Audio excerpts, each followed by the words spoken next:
Hi, everyone. Welcome to our Spiritual Sojourn. So happy you could join us. Hey, Tom. Hello, Lori. Good. You're glad you're here. How you doing? I'm doing really well, and I'm glad to be here. Along with our Good. guest, we have a wonderful guest today. We do indeed. My friend Tim is here with us from Kansas City, of all places. And he's here to chat with us about his hypnotherapy training, which I'm very excited about. He's quite good. So, Tim, what got you moving in this direction? Because you were an IT guy and now you're doing hypnotherapy with people. Yeah, that's a really great question. I was an IT guy and now I'm doing this. I think it's probably also true that I was an IT guy for many years and I also had this feeling that it wasn't in any way aligned with who I was as a person and the things that resonated and filled my heart space. So, um, there's been a lot of shifting the last year, a couple of years for people and really even since 2020. And I'd say that's been true for me too, where just one thing after the other would happen where I would just keep being forced to look at where I was at and where I was going. Um, I remember reading a Mary Oliver quote at some point, that what is it you plan to do with this one wild and precious life?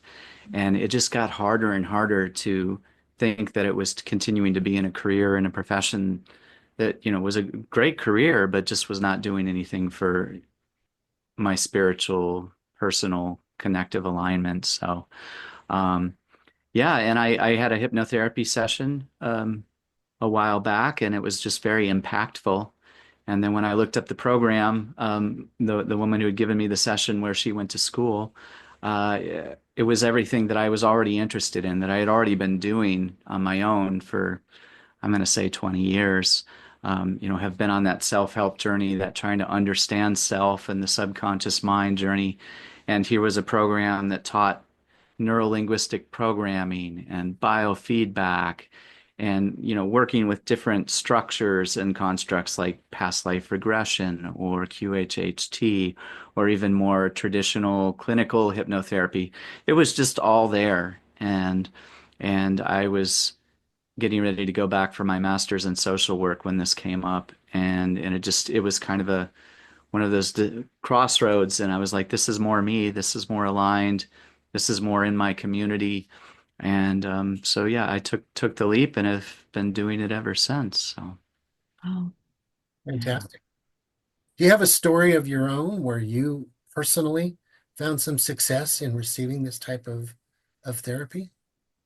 yeah, I would say the story that I would share now, I've certainly had some experiences in the past, and hypnosis is really like a deep meditation in the sense that if you're in that singular focused, highly relaxed state, you're going to be more suggestible to things, and that those suggestions in that state can create lasting change. So I had experienced it a little bit with the meditation practice, but actually going through the program have just had a lot of instances of practicing the techniques, hearing examples of it. I'm highly somnambulistic, like, so I'm very suggestible in that sense. So I have been in hypnosis myself so much the last year or so, and really just finding these gradual changes, these kind of magical shifts where things that used to be resistance, in some cases, I would just look and they weren't even there anymore. Um, and it really is that process of like looking at those underlying associations and beliefs that we have that are either moving us forward or keeping us stuck. And I feel like I had a lot that were keeping me small, keeping me safe, which is really one of the primary purposes of the subconscious mind is to help us survive, to keep us safe. And it's not as concerned with our happiness. And so, when you want to align your conscious intention or move into a new life, you have to align that with your subconscious. And you do that through hypnosis by it's almost a reprogramming of those associations that, build our beliefs and our life scripts and the things we believe we're capable of. So, in kind of a way, just even being in the practice, I think over this last year, I've just seen a lot of walls come down. I've seen a lot of resistance go away. And sometimes it happens so gradually that one day I'm just doing what I'm doing and I'm realizing, wow, this used to be really difficult for me, or I never would have given myself the shot before. Or suddenly I'm believing in myself in ways I know I didn't before. So it's been very eye-opening and very transformative, I think, just even going through the training itself. So So when someone comes to get one of those sessions, do they usually have to have more than one, or do they come in, you do something that seems magical, and then they go on their way? sure. Sure. Yeah, it's always hard to predict exactly, how many times it would take to create lasting change. And some of that might depend on the depth to which Mhm. whatever they're wanting to change exists. Sometimes it's like peeling an onion where you find that you start out working on one issue and find out there are many things feeding into that. Um, you can certainly have impactful change from one session. I know that I have in some instances of, working on one particular issue that I could see it change very quickly. Um, I would say if I had to put a number to it, I would say typically 3 to 6 sessions is really probably the most impactful. And yeah, and it might just depend on the presenting issue. And then often what might happen is someone would come in for one thing and find out how magical it can be to feel that change and then say, well, I've got all of these other things or all of these things that come up as part of the healing process that will kind of come to the surface. And Right. yeah. I'm trying to figure out how to phrase the question. It's about self-hypnosis because I know you do that Mhm. some with yourself. How does that work exactly? And how is that a little bit different than just a deep meditation? Right. Wow, where to begin with that? So, you know, hypnosis is a natural state. Like hypnotherapy is using the state of hypnosis in a clinical sense. But hypnosis is something we go in and out of every day. Certainly when we're coming out of sleep in the morning, going to sleep at night, we pass through those upper theta waves, that kind of dreamlike liminal space where change can happen. Um, and in that sense, there are different kinds of self-hypnosis where in some schools they might even tell you just setting the intention to go into that state. Anything that assumes that state will create it. So someone might say, I'm just going to go into hypnosis and be in this state and be with this problem for 20 minutes, and then I'm going to come out, and that might actually work for them. Self-hypnosis, as I've been taught and as I would share with others, is more. There's kind of a duality where someone going in to self-hypnosis is playing the role of the hypnotist and the hypnotizee, if you can say that, at the same time. So they're giving those conscious suggestions of progressive relaxation, counting down, and the way the subconscious relates to those, numbers and going deeper, things like that. And then coming in touch with this physical relaxation, this emotional calm. And then once they're in that state, they may have something prepared for them that's to work on. And it might be like a mantra or an affirmation, something like that. Now, when you're in the driver's seat and the passenger seat at the same time, um, you don't really want to be working on something like, say, anxiety, and not saying clinical anxiety by any means, because that's more of a medical term, but that stress we feel every day, or depressive feelings, thoughts, things like that. You wouldn't want to work on that because it's your voice that is giving those suggestions and driving. And in some sense, when you put yourself into that suggestive state, you don't want that voice coming online and reinforcing what you're already feeling. So, in that sense, if someone is working on something that requires a little bit more depth, a little bit more attention, it's better when they can just be the listener, when they can just follow and they can allow their conscious mind to kind of drift. Um, so, self-hypnosis typically is used more for reinforcing things that are already going well so that they go better. Confidence, motivation, feeling more energetic, um, listening to our positive self-talk, whatever that would be. So, yeah, that was I've a heard of some long-winded. people, excuse me for talking over you, Tim. I've heard of some people that actually record their own voice and that way they make their own script. Mhm. Have you done that or do you know of that? I have, yeah, and in that sense, they call it like if there's a hypnotherapist and someone being hypnotized, they call that heterohypnosis. And in a sense, if I were to record my own voice and then all I had to do is listen back to it, That's technically hetero hypnosis, like, because really me in that position of relaxing, I don't have to do anything but listen and follow directions. So I have done that a little bit for myself where I've recorded whole sessions and then put in the suggestions I wanted to hear. And then all I had to do was really listen.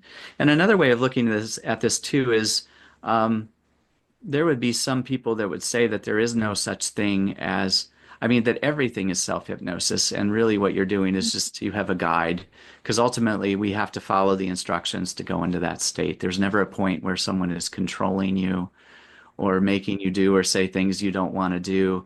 You're just listening to these suggestions and either accepting them or not. So in that sense, we're always self-hypnotizing.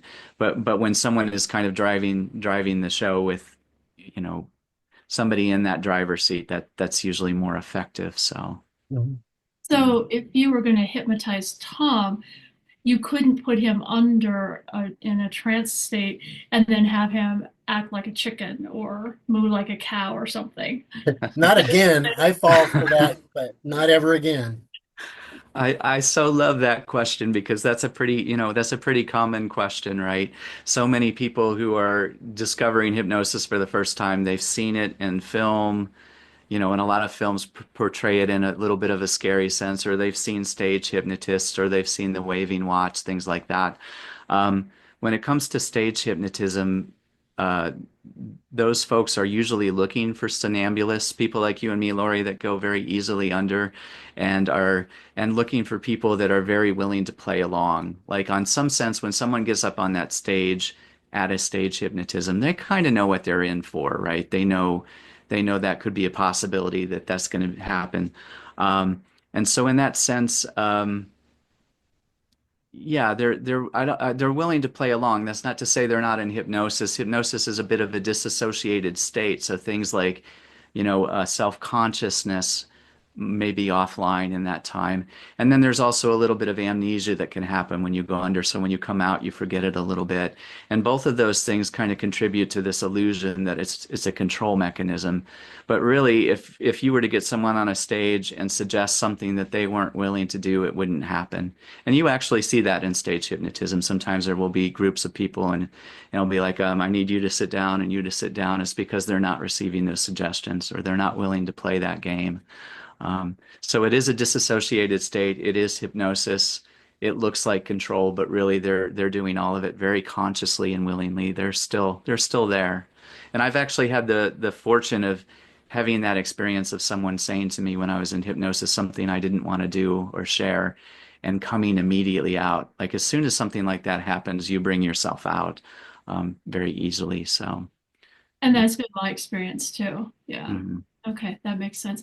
But I think there are a lot of misunderstanding and sometimes a little fear about letting someone sort of control you. So it's not really that Right. anyone's controlling you in this situation. Right. And in that sense too, it's not a truth serum either. It's Right. like the type of hypnosis that I've been trained in, there's not usually a lot of talking. It's more visualization, Right. direct and indirect suggestions, imagery journeys, kind of talking in that language of the subconscious mind. But a lot of the times we know what we're going to be doing in that session. We talk about it beforehand, right?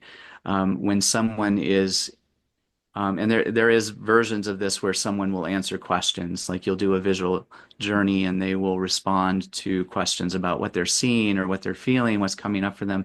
And that is hypnosis as well, but just knowing that um, more of your conscious mind is online in those places and you're not going to say anything that you wouldn't normally say or share in a waking state. So it's kind of in that sense, it's more like I imagine like someone walking down a trail with you're having a conversation, you're seeing these visuals, you're responding to what comes up, but it's you're a little more quote unquote online in those scenarios. So yeah. So then how does that, the hypnosis piece, work with what regression work? Because that takes you in a whole different other place, right? Like the QHHT, that Right. quantum healing hypnosis.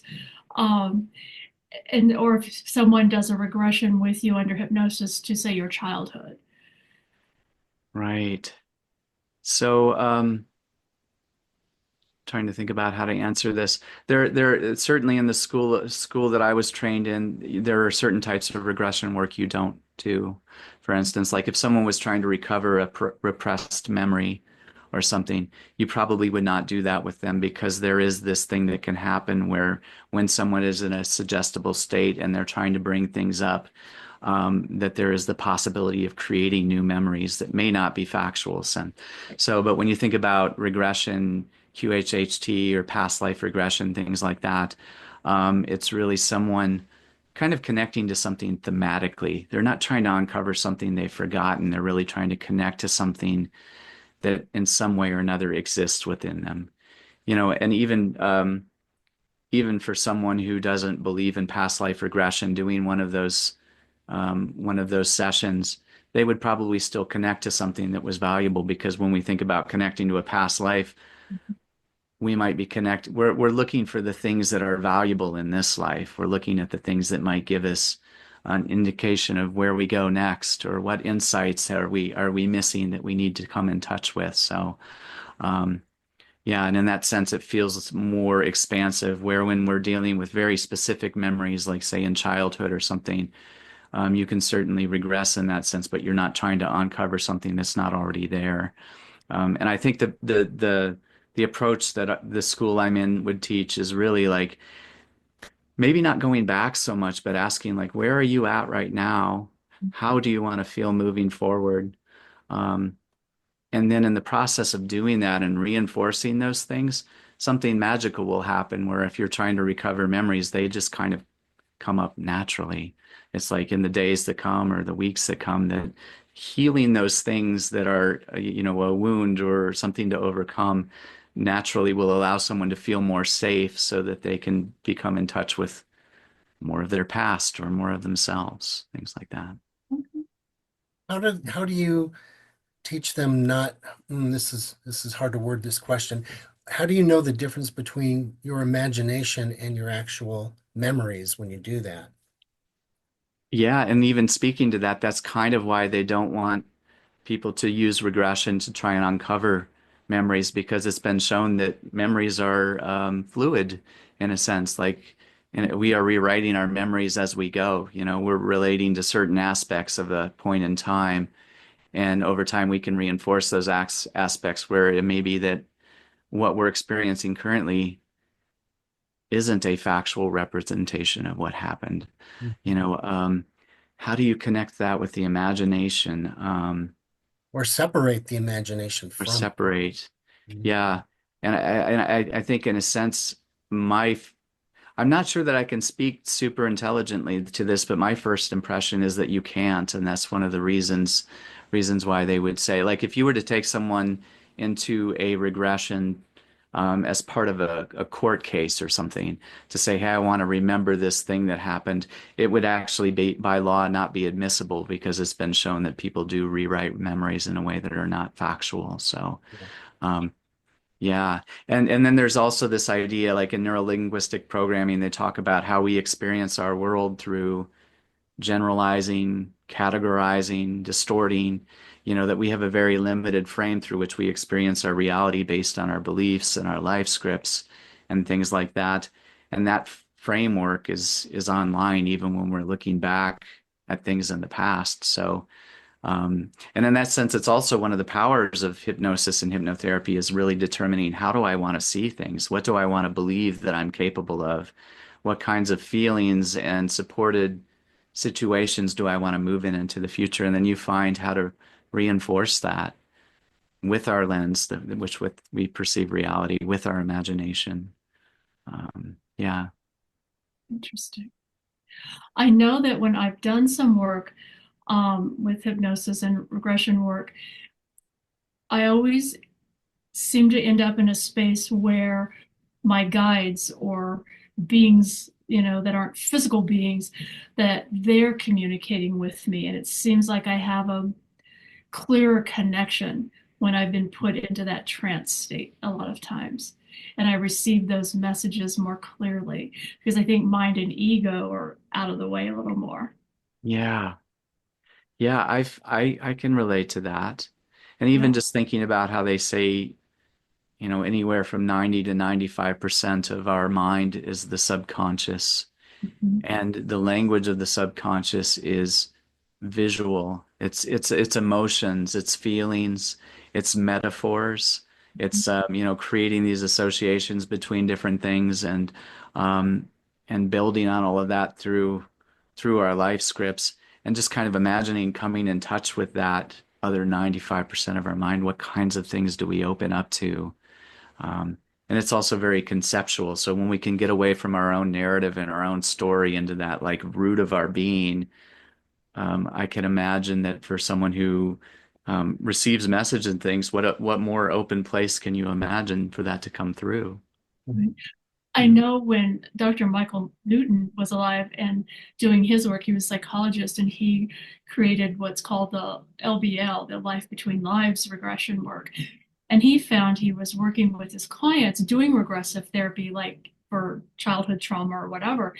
But he found some of his clients were starting to spontaneously move beyond this life and were reporting very similar experiences of being in this soul world and then meeting up with guides or angels or other beings up, in this in between.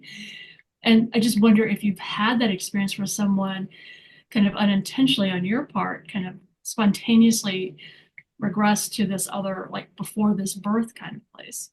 Yeah, and I don't do a lot of work with regression, but even hearing that, I'm thinking of like Brian Weiss, who I absolutely love, and having those same experiences of talking about people spontaneously regressing into other lives or that space between. I did have a QHHT session a number of years ago, and in that session, I remember part of their induction or getting you into that deep place where you can talk with the higher self, free of the constraints and beliefs of things. Um, Part of that induction involves doing past life experiences. And I remember very vividly of ending one life and ending up in a sea of blue. And everywhere I looked, it was just blue. And it was this in-between space.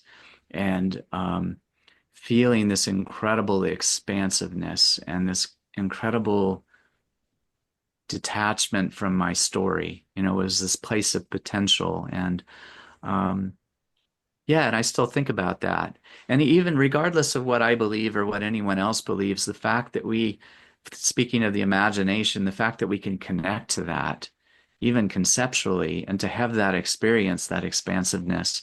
And then, in Brian Weiss's case, when he was a, classically trained clinical psychotherapist doing regression therapy with people and had an open-ended suggestion of someone to regress back to where the problem began instead of saying when you were younger. He said where the problem began, and they started imagining another life. For him, that was a bit of a dilemma because what do you do with that? And how will you be perceived if you start talking in your professional circles about something like that going on? And then I think, if I remember right, it was really for him, it was when he regressed a client and they started bringing through messages that were intended for him from people that had transitioned on in his life. And just that, like, I don't know how to integrate this. I don't know what this means, but it's clear that something is going on here. And then he started working with it in more of a methodical kind of scientific approach kind of way. And yeah, and has had lots of success with it. So, yeah, for me, I think it's just having that openness and, that willingness to accept that there may be more going on and there may be more connection in our inner landscape to this outer consciousness than we know. And yeah. Getting into that state really helps you make that communication. And if I Hmm. can take us back a moment to, you were talking about speaking with your guides more clearly. And that was a subject of many of our first episodes, is how to connect with your guides. And so the average person who maybe hasn't had a lot of experience with their guides and getting messages back and forth could use this method to meet and get to know their guides. Is that correct? Yeah, I would think so. I would think so.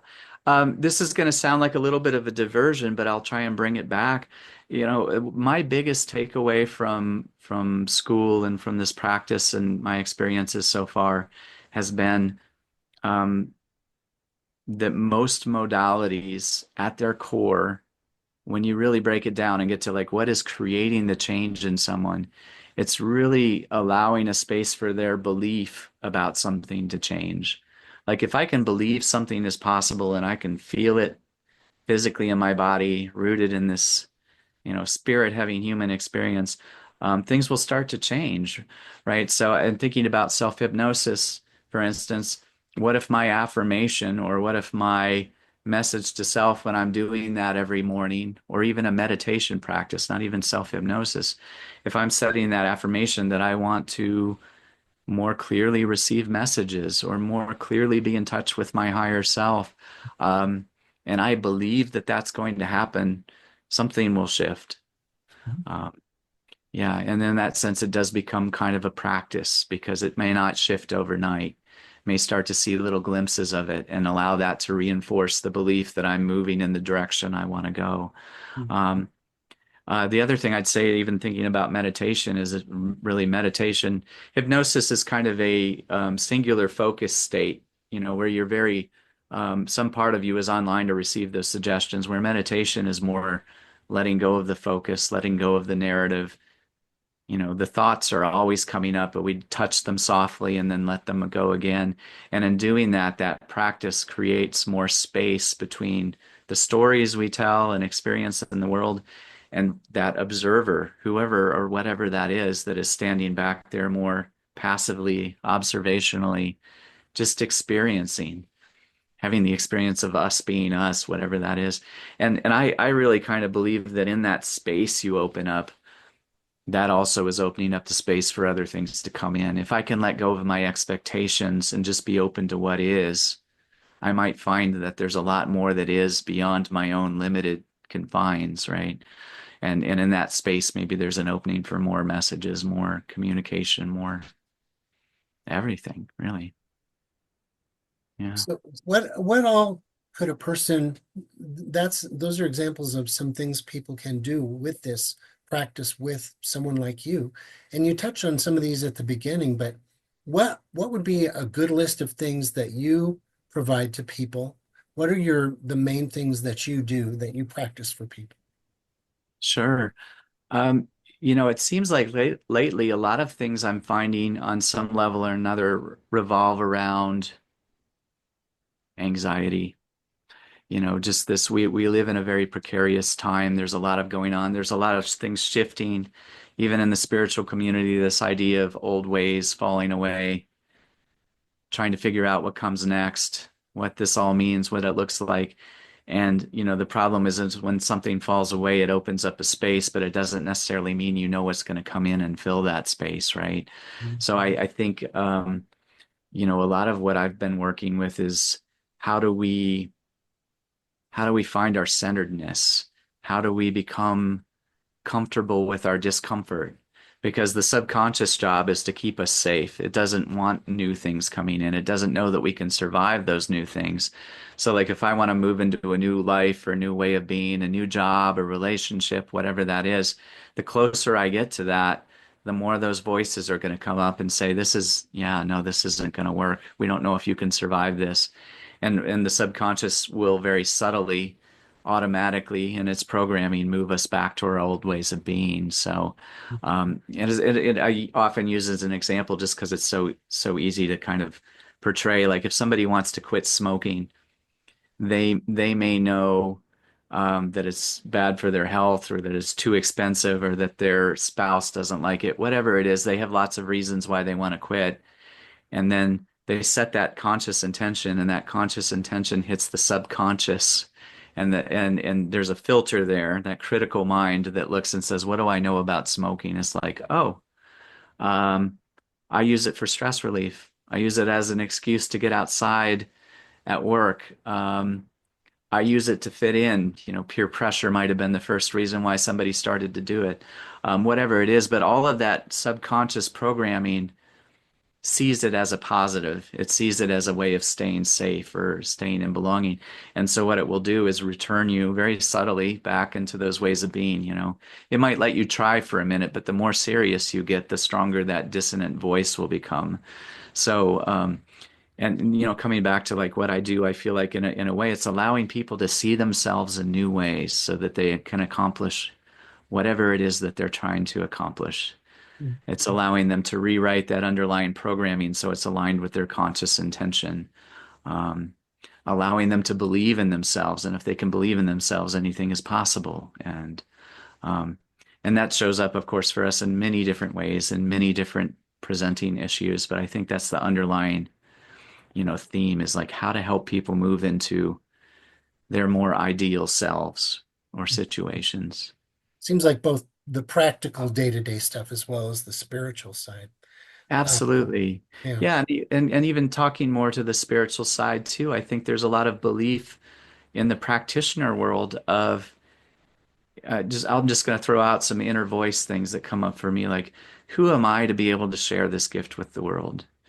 Who am I to be able to hear these messages from these incredible beings? Who am I to be able to allow myself to have my senses go beyond themselves? There's all of this question of worth and, things that we got when we were very young that wanted to keep us small because small is safe and all of that. Or who am I to leave my corporate job with my 401k and step into a practice doing something I really love, helping people in the way I really want to help? There's going to be all of this dissonance and resistance and walls that come up. And I think um, then we ask the question of what do we want to reinforce? Like, what would help you in that journey? How would you feel supported?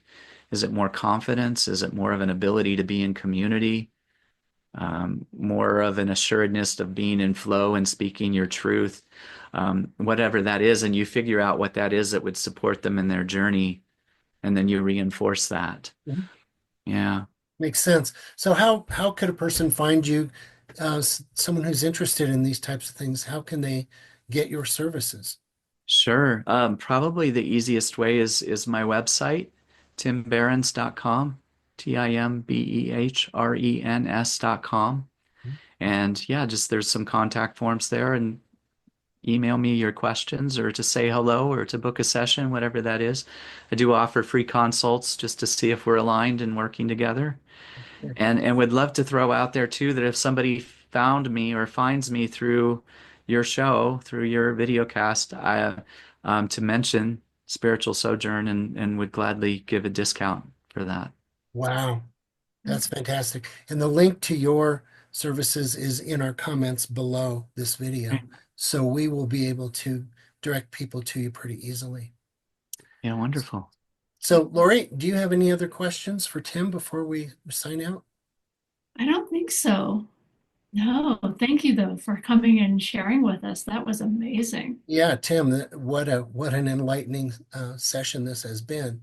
And I'm excited to know more about it. So I thank you for your time and all of your knowledge.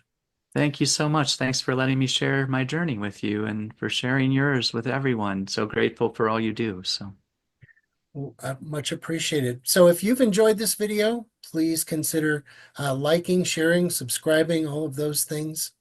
If you would like to put comments down below and ask questions, we'll make sure that Tim sees the questions if they're directed toward him, or Lori and I will answer them if they are directed toward us.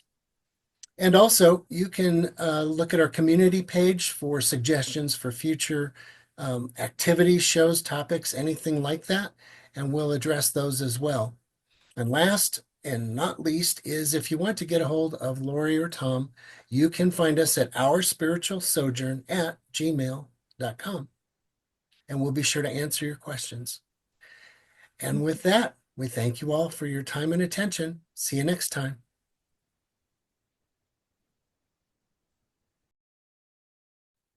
Well, that was fun.